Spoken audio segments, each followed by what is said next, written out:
Rolling out. Yes, we are rolling out, and this was such a funny film. I mean, how was it getting into these characters? Because honestly, it was my favorite part was watching you guys in character, in costume, in makeup. And what was that like?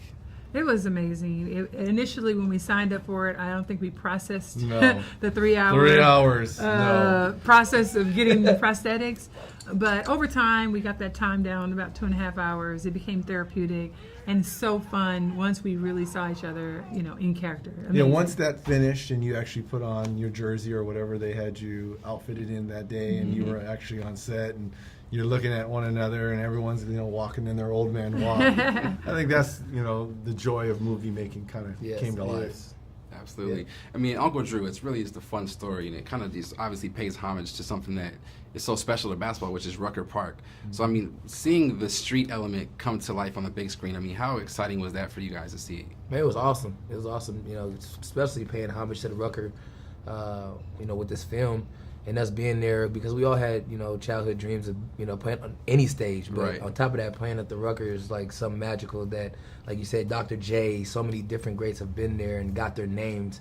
And like Reggie said earlier, there's so many guys that played in the Rucker that never made it to the NBA, but yet they're famous by being street ball legends, you know what I'm saying? So the name carries on. So this is, a movie that hopefully this is one of the best basketball movies, ever made, and people, will love it just like you say you did, watching it, families, friends. Well, if we get in that conversation of ever made basketball movies, That's gonna be fire.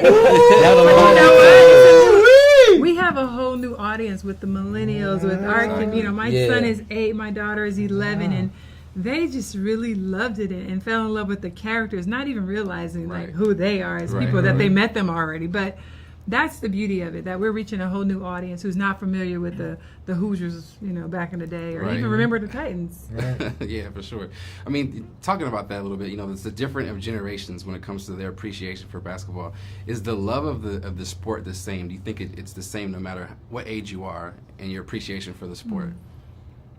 I mean, I think with the way technology is going now, it's giving the kids more of an opportunity to know what that love is. You know what I'm saying? Back in the day, like, when I was a kid, I loved it because of the, watching it on TV and seeing these guys play. Without it, I don't, like, how would we know who they are? And now it's so easy to get on your phone and look at whatever you want to look at, basketball-wise stats, and going back and watching YouTube old videos of different guys. I make my kids watch throwback guys that played before, so you guys to see where all these moves really came from. Right. You know what I'm saying? You got to know the game. You got to know who, it's not Educate it wasn't the Curry young first. bloods. It wasn't Curry's and you know what I'm saying? The guys before then, you got to know, who the guys were back in the day beforehand. Right, So. right. And speaking of those young bloods, there's a lot of people today there's a lot of talk going around about who's the greatest, the GOAT of all. But what are your guys' thoughts about being called the greatest of all time, given the differences in the way that the style of the game is played, from the hand checking to, today there's a lot more freedom to be. That's why I try to stay away from that, because different eras and different rules, and it's hard to, if people want to equate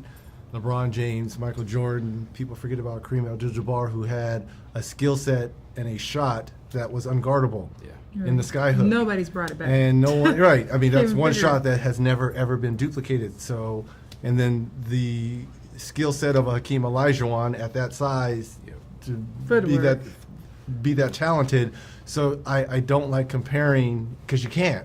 And today's generation, which is predicated a lot on that three-point line, where Steph Curry is a genius, versus 90s or 80s basketball, it's totally different. So you can't, I try to tell people to stay away from the GOAT. Appreciate LeBron now in this era while he's playing. Appreciate Kobe while he was playing, Mike, Kareem, Wilt, Shaq. You got to appreciate those guys while they're in the moment. Kevin Durant, appreciate it now. Yep.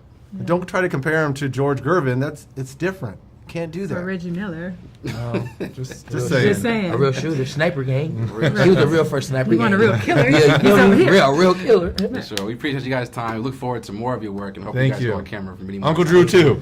Absolutely. Thank you. You heard it.